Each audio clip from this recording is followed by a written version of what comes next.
Միջազգային հանրապետական ինստիտուտի միջազգային դիտորդական առաքելության գնահատմամբ Հայաստանում հունիսի 7-ին խորհրդարանական ընտրություններն անցկացվել են վստահելի, կարգապահ եւ խաղաղ մթնոլորտում առանց համակարգային խախտումների։ 23 անդամից կազմված միջազգային առաքելությունը ներկայացրել է 7 տարբեր երկիր։ ԱՄՆ ներկայացուցիչների պալատի նախկին անդամ Պիտեր Ռոսքամը նշել է, որ առաքելությունը համակարգային խախտումներ չի արձանագրել, քվեարկությունն ու ձայների հաշվարկը ընդհանուր առմամբ իրականացվել են վստահելի կերպով։ Միաժամանակ ըստ միջազգային դիտորդների ընտրություններն անցկացվել են աջող բևեռացման, անվտանգային մարտահրավերների շուրջ, մտահոգությունների եւ Հայաստանի աշխարհաքաղաքական կողմնորոշման վերաբերյալ բանավեճերի պայմաններում։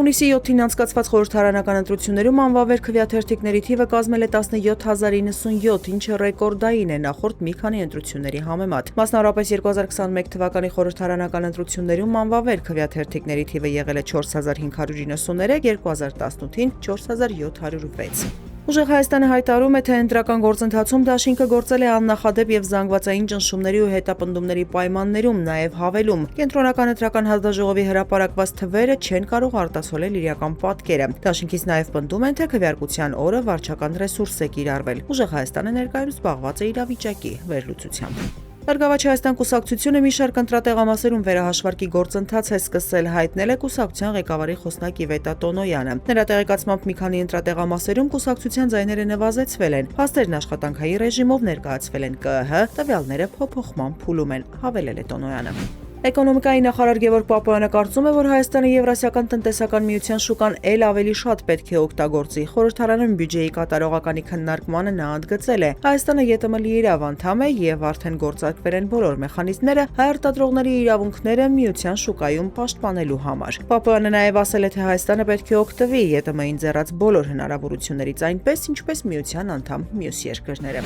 Եվրամիությունը պատրաստվում է հունիսին 9 միլիարդ 100 միլիոն եվրո հատկացնել Ուկրաինային նոր վարկի միջոցով, որից 5 միլիարդ 900 միլիոն եվրոն կուղղվի ռազմական ծախսերի, իսկ 3 միլիարդ 200 միլիոնը բյուջեի աջակցության համար, հայտնել է Եվրահանձնաժողովի ներկայացուցիչ Բալաշույ Վարին։ Առաջին փոխանցումները կսկսվեն ամսվա երկրորդ կեսին, հավելել է Պաշտոնյան։ Իսրայելի ռազմական ինքնաթիռներն այսօր վաղ առավոտյան թիրախավորել են Լիբանանի հարավում գտնվող Նաբաթիե շրջանի Զեֆթա գյուղը։ Հաղորդվում է 4 զոհի մասին, հարվածներից մեկն ուղղված է եղել ապաստարանին։ Մինչ այդ էլ երկրի առողջապահության նախարարությունը հայտնել էր, որ Բեյրութի հարավային արվարձանների ուղղությամբ իսրայելական ուժերի հարվածների հետևանքով 2 մարդ զոհվել է, եւս 20-ը վիրավորվել։ Մարտի 2-ից, երբ Իսրայելի վրա Հեզբոլլահի հարձակման պատճառով Լիբանանը ներքաշվեց Մերձավոր Արևելքում պատերազմի մեջ, երկրում իսրայելական գործողությունների զոհերի ընդհանուր թիվը հասել է